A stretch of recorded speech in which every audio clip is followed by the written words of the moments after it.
I'm Katie Darryl, and today we are at home and social with Robin Zander of Cheap Trick. Robin, it is a pleasure to Hi, actually talk Katie. to you. How you doing, girl?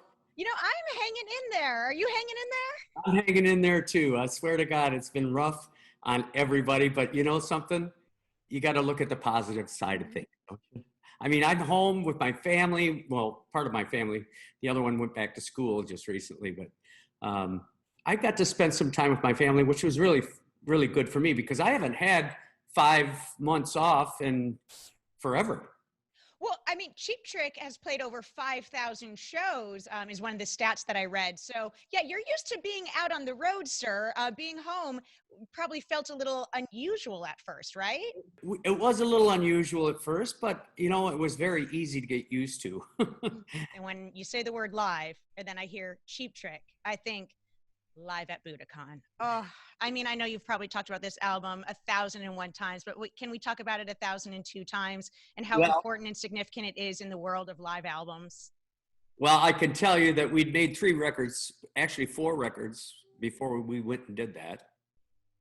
3 records and in the middle of the fourth one. Mm-hmm. Recorded that, and we really didn't like the recordings much, and we really didn't like the cover much, and we'd spent our last dollar making it, and so we were really desperados, kind of, so to speak. Mm-hmm. But we got back home, and suddenly we heard that it went to England on yellow vinyl, and then it went to Canada, and it was double platinum before you knew it in Canada, before it was even released in the States. And then it just went wild, you know, and I can't explain why. I can. I think there's a famous line. I think it resonates probably in your head to this day. I want you. Don't want me? Yeah, there you go. God, I wish I got to pay for that. It's so funny. I have another show on AXS TV. It's called The Top 10 Revealed. And we actually, rank different things, whether it's the top 10 70s breakup songs or top 10 destination songs. And one category we had was top 10 live albums. And then we interview different artists about why they love these albums. And of course, Cheap Trick, live at Budokan, was on this list. Congratulations. And I remember Dee Snider looked directly at the camera and he's like, "Oh, Robin, do you regret saying that now?" And all I could think of is, you know what? Cha-ching, no. So cool, so cool. A lot of artists have cited you as a huge influence in their music. Let me rattle it off of this great little list: Axl Rose, Kurt Cobain, Brett Michaels, Sebastian Bach, Billy Corgan, Scott Weiland, all of these guys who have just amazing vocals have at some point said, you know what, Robin Zander, great influence. What does that mean to you? It means everything to me. I mean, they're all just wonderful singers in their own right. And I just, I appreciate the applause. You know, it means a lot to me. I just, I don't know what to say about it really, other than that. Who influenced you? What names would you rattle off that impressed you as a young vocalist? Well, it goes back quite a ways, but I remember some of the first records I listened to were my sister's records. I had an older sister, and when she was gone, I would run in her room and play her records. And it was Sam Cooke and Elvis Presley, of course, and a lot of country singers. But what really got me going, I think, at the age of 12 years old, was the British invasion of the Animals and the Rolling Stones and the Beatles and that lot. Then later on, of course, you know, the Yardbirds and the Who and Led Zeppelin and Jimi Hendrix. Those were the first immediate influences for me. Cheap Trick has sold over 20 million albums, which is very impressive. When you were a young lad and you were doing those school plays and you were starting out and thinking, I'm going to be in a band, what number would have satisfied your needs of how many albums you would have sold? Would you have been satisfied with 1,000, 1 million? What number was impressive in your head back then? I mean, just to make an album would have been fine for me. I mean, I wasn't really thinking that far ahead.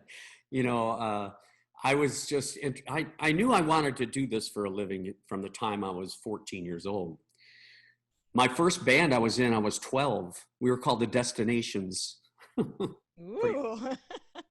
And then I was in a band called Butterscotch Sunday. And Aren't then, band names are the best, right? It's like band names and porn star names. People just, you can make those up all day long. I loved it, but for us, it was kind of hard to pick a name for the bands. But I had been in bands with Bunny, the drummer, for a couple years during high school. And that's how I used to go see his band at this place called Sherwood Lodge. And that's also where Tom Peterson used to go. And that's where Rick used to go. And they had their own bands and they would perform and there'd be like a battle of the bands around town and stuff. But Bunny's band, Tom's band, and Rick's band were the top-notch bands in town. So, later on down the road, I got to know those guys through Bunny. And they came to see me. I was playing acoustically up in this little town up north in Wisconsin. And they came to see me play and asked me if I would join. And about 9 months later, I joined. And that's the story. I love it. There have been ways to describe your looks as pin-up good looks, and your singing as jaw-dropping.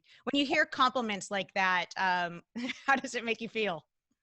Well, I suppose people would say how beautiful you are. How's that feel? I don't know. Tell me more. Please. Listen, I love that when I read, they're like, pin up good looks. And I was like, Yeah. and really great style, a good sense of style. And your hat collection has got to be extraordinary. I just imagine there's a hat closet at your house that's like. Well, there's a story behind that too, because when I was younger, my father used to wear hats all the time and he would buy me hats. So when we'd walk around, I was just a little kid, I'd have a hat on, he'd have a hat on, and it was kind of cool back then in the 50s and early 60s. Yeah, dapper. I believe the word is dapper.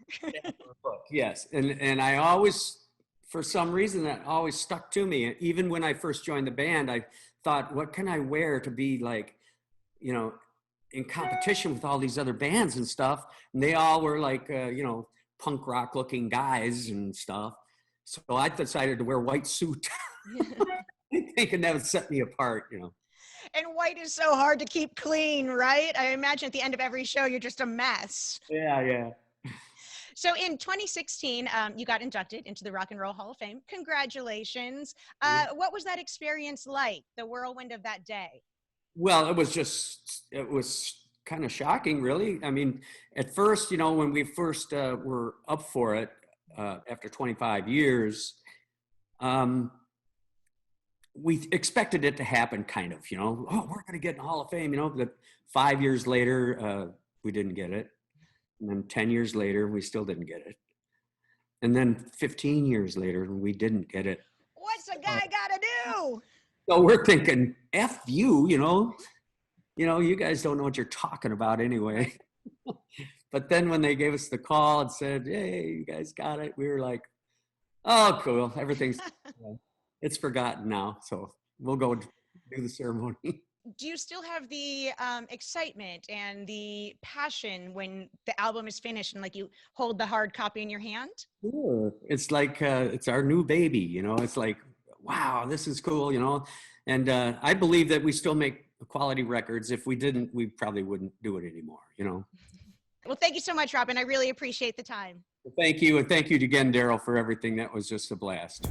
Hey there. Thanks for watching AXS TV. Subscribe, follow, like, and do all the good stuff. And make sure you leave a comment below. I don't know. Just let us know what your favorite AXS TV show is, or who your favorite bands are, and what artists you're into, or just say hi, man. I like to be told hi. We love hearing from you. That's the point, all right? Keep it coming.